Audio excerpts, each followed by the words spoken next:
Assalamualaikum warahmatullahi wabarakatuh. Alhamdulillah, bersyukur kepada Allah Subhanahu wa Ta'ala atas segala limpahan rahmat hikmat karunia-Nya kepada kita semua. Salam dan salam kepada orang yang kita baginda Rasulullah Sallallahu Alaihi Wasallam. Baik, mahasiswa semuanya, kembali kita melanjutkan perkuliahan kita pada hari ini tentang ilmu pengetahuan teknologi dan agama Islam. Kita akan lihat dulu pengertian ilmu pengetahuan. Ilmu pengetahuan, ilmu secara etimologi, kata ilmu berarti memahami, mengetahui, dan mengerti. Sedangkan secara istilah, ilmu adalah seluruh usaha sadar untuk menyelidiki, menemukan, dan meningkatkan pemahaman manusia dari berbagai segi kenyataan manusia. Nah, adapun arti kata pengetahuan adalah informasi atau maklumat yang diketahui atau disadari oleh seseorang. Sujono Sukanto mengatakan bahwa ilmu pengetahuan adalah pengetahuan yang tersusun sistematis dengan menggunakan kekuatan pemikiran pengetahuan di mana selalu yang dapat diperiksa, diteliti, ditelaah, dikontrol dengan kritis oleh setiap orang lain yang mengetahuinya tentang ilmu tersebut. Teknologi, istilah teknologi berasal dari perpaduan dua kata, yaitu tekne dan logos. Nah, kata tekne dalam bahasa Yunani memiliki arti keterampilan, sedangkan logos berarti ilmu. Nah, secara singkatnya, teknologi berarti ilmu yang mempelajari tentang keterampilan. Penggunaan istilah teknologi sendiri dari bahasa Inggris atau teknologi sejak abad ke-20 yang bersamaan dengan berakhirnya revolusi industri kedua di Inggris. Lahirnya teknologi merupakan bentuk dari berkembangnya ilmu pengetahuan, sebab bisa dipahami bahwa teknologi merupakan buah dari pengkajian berbagai hal dan aspek dalam kehidupan. Tujuan dari penciptaan teknologi untuk memudahkan manusia dalam melakukan berbagai aktivitas dalam kehidupan sehari-hari. Di teknologi itu muncul dari jalan yang sangat panjang sekali ya, sampai sekarang kita mengenal berbagai macam alat-alat ya, yang tujuannya semua itu adalah untuk mempermudah kita, membantu kerja kita dalam kehidupan sehari-hari. Nah, itulah gunanya teknologi yang manusia ciptakan. Kita lihat lebih lanjut bagaimana pula Islam bicara tentang ilmu pengetahuan dan teknologi ini. Nah, kita lihat dulu Islam meningkatkan derajat orang-orang berilmu. Ini pemahaman yang perlu kita tahu. Bila surah Al-Ma'idah ayat 11 kata Allah, hai orang-orang yang beriman, apabila dikatakan kepada kamu berlapang-lapanglah dalam majelis, maka lapangkanlah. Insya Allah akan memberikan kelapangan untukmu. Dan apabila dikatakan berdirilah kamu, maka berdirilah. Insya Allah akan meninggikan orang-orang yang beriman di antara kamu dan orang-orang yang diberi ilmu pengetahuan berapa derajat di antara kamu. Ya Allah juga memberikan apresiasi kepada orang-orang yang mempunyai ilmu pengetahuan. Allah akan meninggikan derajat orang-orang yang mempunyai ilmu pengetahuan dibandingkan orang-orang yang tidak mau cari ilmu pengetahuan. Nah, ini juga bentuk apresiasi dari Allah Subhanahu wa Ta'ala kepada kita yang belajar mencari ilmu pengetahuan untuk mengembangkan potensi diri. Selanjutnya, nah bagaimana selanjutnya Al-Quran bicara tentang ilmu pengetahuan? Al-Quran juga bicara tentang ilmu astronomi ya, perbintangan dan juga penciptaan alam semesta, salah satunya kata Allah. Dan apakah orang yang kafir tidak mengetahui bahwasanya langit dan bumi itu keduanya dahulu satu itu, kemudian kami pisahkan antara keduanya dan daerah kami menjadikan sesuatu yang hidup, maka mengapa mereka tidak juga beriman kepada Allah Subhanahu wa Ta'ala? Nah, ini bentuk penciptaan alam semesta ya, dengan teori Big Bang. Kalau pernah kita dengar, satu dulunya semua ini satu padu, langit, bumi, ya, matahari dan segala macam satu padu. Maka keduanya ketika itu kami pisahkan dengan ledakan Big Bang, menyebarlah dia jadi bintang, jadi bulan, jadi matahari, jadi planet-planet. Nah, ini juga penciptaan alam semesta.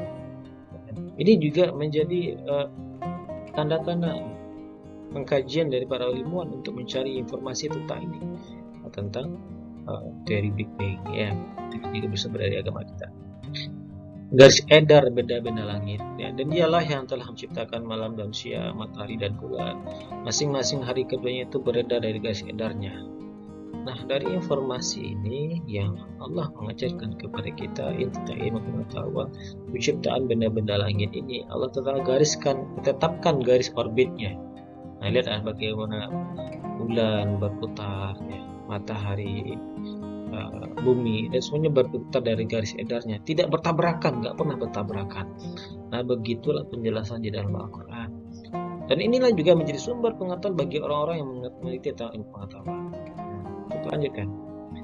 ekspansi alam semesta. Nah, Allah lah yang meninggikan langit tanpa tiang, sebagaimana yang kamu lihat, ya kan? Kita nggak pernah lihat bagaimana luasnya langit, tidak ada sudutnya, tidak ada tiangnya, berapa laut, berapa tingginya, nggak pernah kita lihat. Kemudian dia bersemayam di atas arasy Allah itu, dan menundukkan matahari dan bulan, masing-masing beredar hingga waktu yang ditentukan. Allah mengatur urusan mereka, menjelaskan tanda-tanda kebesarannya supaya kamu meyakini pertemuanmu dengan Tuhan. Nah, ini kan kita disuruh untuk melihat alam semesta ini. Nah, tujuannya untuk memberikan kita tantangan sebenarnya. Beranilah kita, makanya manusia sampai mencoba mencari-cari jalan untuk keluar dari bumi, sampai ke bulan. Nah, itu sampai sekarang masih dilakukan penelitian apakah ada kemungkinan manusia itu sampai ke planet yang lain. Tentang penciptaan manusia, dan sesungguhnya kami telah menciptakan manusia dari saripati yang berasal dari tanah. Kenapa dari saripati yang berasal dari tanah? Saripati itu apa sih? Nah, saripati itu adalah segala sesuatu yang kita makan, apakah itu tumbuh-tumbuhan, hewan, daging segala macam. Nah, itu semuanya berasal dari tanah. Padi, beras yang kita makan itu sumbernya dari tanah, padi yang ditanam di tanah. Nah, padi pun juga mengambil makanan dari tanah, kan? Tumbuh dia jadi padi. Nah, itu kita makan dari tanah itu. Hewan-hewan juga yang kita makan, daging sapi. Sapi itu makan rumput, rumput itu juga dari tanah. Rumput itu hidup dari makan tanah, dari tempat tumbuhnya dari tanah. Dan itu semua juga dari tanah. Kemudian namanya itu saripati tanah. Nah, kemudian kami jadikan saripati itu dari tanah itu air mani yang disimpan dalam tempatnya kokoh rahim ibu kita. Kemudian berproseslah dalam rahim ibu kita menjadi manusia, segumpal darah, setelah itu kemudian daging dan selanjutnya sampai kepada manusia yang kita kata anak bayi nanti ada ke permukaan bumi. Itu semua adalah penciptaan Allah Subhanahu wa taala terhadap kita. Keanekaragaman hewani, dan demikian pula di antara manusia, binatang-binatang melata, binatang-binatang yang ternak, ada macam-macam pula warnanya. Itu bentuk dari keanekaragaman hewan. Manusia jadi disuruh untuk memikirkan Allah Subhanahu wa taala, maka ada istilahnya fauna. Nah, itu kan bentuk dari inovasi dari manusia untuk bisa mencarinya, untuk bisa mengklasifikasikannya. Lanjut juga keanekaragaman nabati, dan dialah yang menurunkan air hujan dari langit lalu kami tumbuhkan dengan air segala macam tumbuh-tumbuhan. Dan itu juga bentuk informasi penting bagi kita bagaimana keanekaragaman hayati. Dan semuanya kami tumbuhkan berbagai macam tumbuhan yang hijau. Kita teliti, kita cari informasinya. Dan inilah Al-Quran bicara tentang pengetahuan. Lanjutkan tentang bumi sebagai tempat tinggal manusia. Atau siapakah yang telah menjadikan bumi sebagai tempat berdiam dan menjadikan sungai-sungai di celah-celahnya dan menjadikan gunung-gunung untuk mengkokohkannya, dan menjadikan suatu pemisah antara dua laut? Apakah di samping ada Tuhan yang lain? Bahkan sebenarnya kebanyakan mereka tidak mengetahuinya, kata Allah. Allah telah tundukkan bumi tempat kita berdiam, menjadikan sungai-sungai di celah-celahnya, tempat tinggal kita semuanya. Dan tempat menjadikan gunung-gunung untuk mengokohkannya, jadikan gunung yang biar kokoh. Kalau nggak ada gunung, gempa guncangannya terjadi. Dan juga menjadikan suatu misah antara dua laut, gunung antara gunung adalah ini Allah menciptakan bumi untuk manusia tempat tinggal. Ini informasinya di dalam Al-Quran tentang geologi, geografi. Gunung-gunung sebagai pasak bumi, kata Allah, dan dia menciptakan langit tanpa tiang yang kamu lihatnya. Jadi dia meletakkan gunung-gunung di permukaan bumi supaya kamu tidak menggoyang, agar bumi itu tidak goyang. Jadi kalau tidak ada gunung, maka bumi itu akan goyang, akan gempa, sering terjadi gempa. Dan memperkembangbiakkan padanya segala macam jenis binatang. Dan kami turunkan air hujan dari langit dan kami tumbuhkan padanya segala macam tumbuh-tumbuhan yang baik. Jadi gunung sebagai pasak bumi, sebagai tempat menjaga keseimbangan bumi. Kalau nggak ada gunung, kita bisa goyang, bisa terjadi gempa. Nah, itu informasi tentang geologi. Jadi banyak sekali Islam bicara tentang ilmu pengetahuan. Mata air yang memancar dari dasar tanah. Wal arda ba'da dzalika dahahan akhraja minha ma'aha wa mar'aha wal jibala arsaha wa mata'an lakum li'an'amikum. dan bumi sudah itu dihamparkannya, ia memancarkan daripada mata airnya dan menumbuhkan tumbuh-tumbuhannya, dan gunung-gunung dipancangkan dengan teguh. Semua itu untuk kesenanganmu dan untuk bintang-bintang tempatmu. Dan itu Allah sayang kepada kita, setelah dikasih lalu kasih air juga kan untuk sumber mata air kehidupan. Fisika, Allah juga bicara tentang fisika, ya, gravitasi bumi. Kata Allah, dan pada sisi Allah lah kunci-kunci semua yang gaib. Tidak ada yang mengetahuinya kecuali Dia sendiri, dan Dia mengetahui apa yang di daratan, di lautan, dan tiada siapa pun apapun yang gugur melainkan Dia mengetahuinya pula. Dan tiada jatuh sebutir biji pun dalam kegelapan bumi, dan tiada satu yang basah atau yang kering melainkan tertulislah kitab Allah yang nyata, Allah mahfuz. Ya. Gravitasi bumi. Ya. Ini juga bicara tentang sesuatu yang berkaitan dengan fisika, ya, semua yang gaib, ya, sesuatu yang jatuh, lautan dan segala macam, ya, itu tentang fisika, ya. Kita lanjutkan, ya, energi angin, ya, Allah juga bicara tentang energi angin, ya. Allah, dialah yang mengirimkan angin, lalu angin itu menggerakkan awan, dan Allah membentangkannya di langit menurut kehendakannya, dan menjadikannya bergumpal-gumpal, lalu kami lihat hujan keluar dari celah-celahnya. Maka apabila hujan itu turun mengenai hamba-hambanya dan dikehendakinya, tiba-tiba mereka menjadi gembira. Energi angin, ya. Allah juga memberikan kita angin, ya, sebagai sumber kita dalam mempermudah kehidupan kita, dan itu juga bisa kita gunakan, ya. Nah, kita gunakan untuk menggerakkan berbagai macam, ya. Nah, itu informasinya ada di dalam Al-Quran. Kita lanjutkan, bayangan, ya. Apakah kamu tidak memperhatikan penciptaan Tuhanmu, bagaimana Dia memanjangkan dan memendekkan bayang-bayangan? Kalau Dia menghendaki, niscaya Dia menjadikan tetap bayang-bayang itu. Dan kami jadikan matahari sebagai petunjuk atas bayang-bayang. Kemudian kami menarik bayang-bayang itu dan kami mentarikkan yang perlahan-lahan. Nah, ini bicara tentang bayang-bayangan. Ini sangat informatif sekali bagi orang yang mengerti dengan fisika. Dia akan mengerti dengan betul tentang bayang-bayang, bagaimana ilmu bayang-bayang, ya, panjang menentukan tentang waktu, ya, siang, sore, dan malam segala macam. Dan ini informasinya sangat membantu bagi orang-orang yang mengerti tentang fisika. Kimia juga, kamu tidak berada dalam satu keadaan dan tidak pula membaca suatu ayat Al-Quran, dan kamu tidak mengerjakan suatu pekerjaan melainkan kamu menjadi saksi atasmu di atas waktu yang melakukannya. Tidak luput dari pengetahuan Tuhan, biarpun sebesar jazarah pun, atom pun di bumi atau langit pun, tidak ada yang lebih kecil atau yang lebih besar dari itu, melainkan semua tercatat dalam kitab Allah nyata. Ya, tentang atom, sesuatu yang kecil Allah hitung itu. Ada sesuatu yang kecil lagi, itu akan dilihat, ya, akan diperhitungkan. Ya, kimia itu, ya. Besi, ya. Laqad arsalna rusulana bil bayyinati wa anzalna ma'ahum kitaban. Sesungguhnya kami telah mengutus rasul-rasulmu dengan membawa bukti-bukti yang nyata, yang telah kami turunkan kepada mereka Alkitab dan neraca keadilan supaya mereka dapat melaksanakan keadilan. Dan kami ciptakan, ya, nah, wa anzalna hadidan, ya, dan kami ciptakan besi yang padanya terdapat kekuatan hebat dan berbagai manfaat bagi manusia. Nah, kata Allah wa anzalna, Allah tidak mengatakan wa khalaqnal hadidan. Tapi Allah menggunakan kata-kata wa anzalna. Anzalna ini bermakna kami turunkan, ya. Tapi dalam terjemahnya kami ciptakan besi.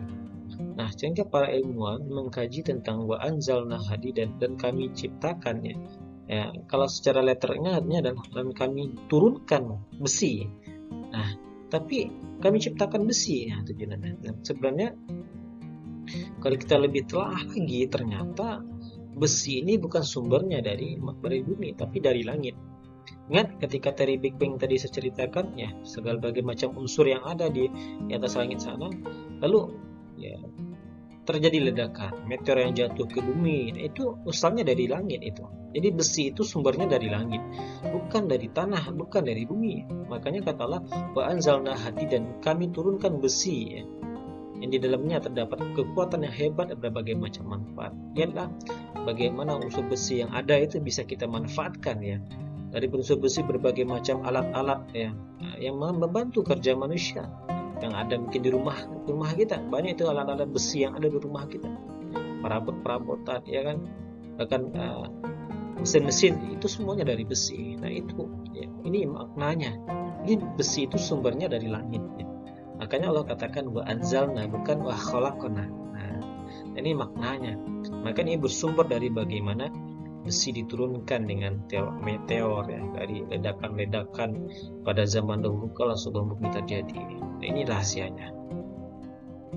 Senyawa air ya, atau siapakah yang telah menciptakan langit dan bumi dan menurunkan air untukmu dari langit, lalu kami turunkan dengan itu kebun-kebun berpandangan indah yang kami sekali tidak mau menumbuhkan pohon-pohon. Apakah di samping ada Tuhan yang lain? Maka sebenarnya mereka adalah orang-orang yang menyimpang dari kebenaran. Ini senyawa air. Allah menciptakan air untuk ditumbuh-tumbuhkan kepada manusia. Islam dan seni ya. Secara umum seni adalah ungkapan perasaan pencipta yang mengandung estetika kemudian disampaikan kepada orang lain agar mereka dapat merasakan apa yang dirasakan. Ki Hajar Dewantara menjelaskan bahwa seni adalah sebuah keindahan sehingga dapat menggerakkan perasaan yang indah orang melihatnya. Oleh karena itu, perbuatan manusia yang dapat mempengaruhi dapat menimbulkan perasaan indah itu seni. Ira Adriati menjelaskan bahwa seni adalah proses dalam produk dari memilih medium dan suatu set peraturan untuk penggunaan medium itu dan suatu set nilai-nilai yang menentukan apa yang pantas dengan ekspresi lewat medium itu untuk menyampaikan baik kepercayaan, gagasan, sensasi atau perasaan dengan cara seefektif mungkin untuk medium itu. Nah, ini secara umum itu adalah seni itu ungkapan perasaannya, penciptaannya, mengandung nilai-nilai estetika yang disampaikan orang lain agar mereka dapat merasakan apa yang dirasakan. Itu seni ya, secara umum. Fitrah manusia mencintai keindahan. Zayyana linnasy hubbush syahwat minan nisa wal banaini wal qanatiri wal muqantarati minaz zahabi wal fiddati. Dan dijadikan indah pada pandangan manusia kecintaan kepada apa-apa yang diinginkannya itu, yaitu wanita-wanita, anak-anak, harta-harta. Nah, itu semua kecintaan manusia. Nah, itu cinta indah. Nah, manusia, laki-laki memandang perempuan indah ya.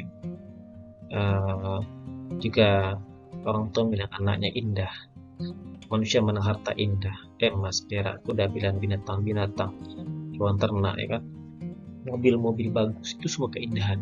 Dia itu semua kesenangan hidup dunia, keindahan. Ya, itu fitrah manusia. Jadi orang cari uang, jadi segala macam, itu fitrah ya. Dan manusia mencintai seorang laki-laki. Begitu juga sebaliknya, perempuan mencintai laki-laki, itu juga fitrah seorang manusia. Dan itu adalah sesuatu yang wajar yang diberikan kepada manusia. Islam tidak mengharamkan seni ya. Manusia memiliki fitrah untuk mencintai keindahan. Dalam sebuah kelembutan ada keindahan. Oleh sebab itu Islam tidak mengharamkan seni. Bahkan dalam Al-Quran Allah memerintahkan untuk berindah diri kita ketika masjid. Hanya Allah sajalah melarang untuk berlebihan ya kan.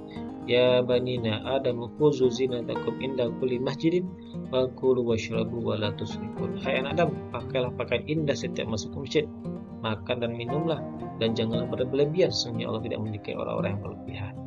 Allah mencintai kesenian, keindahannya. Maka dengan seni itu indah. Sesuatu yang indah itu ada dalam seni juga. Dan kita ya dalam berpakaian, seni berpakaian ya, seni mempercantik dirinya, mempermindah tampilan kita. Nah, itu ada di dalam Al-Quran ya. Prinsip-prinsip seni dalam Islam. Yang pertama adalah seni yang dapat mengangkat martabat manusia dan tidak meninggalkan nilai-nilai kemanusiaan. Jadi ini prinsipnya. Seni itu harus mengangkat martabat, bukan meninggalkan nilai-nilai kemanusiaan.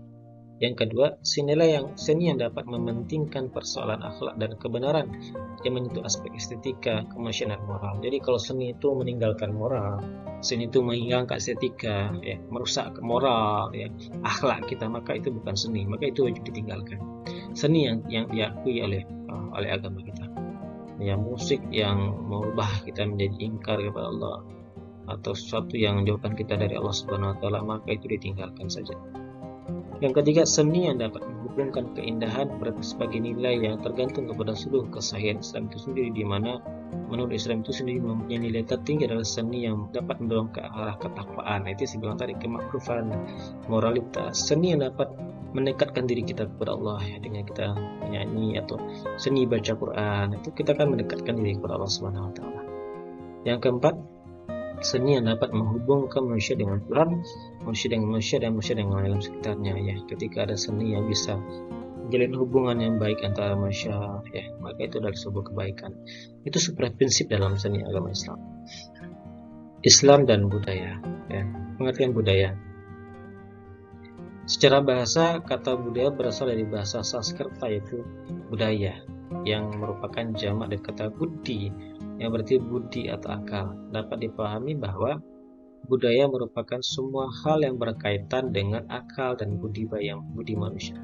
Dalam Kamus Besar Bahasa Indonesia disebutkan bahwa budaya adalah sebagai hasil pikiran, akal, budi, atau adat istiadat.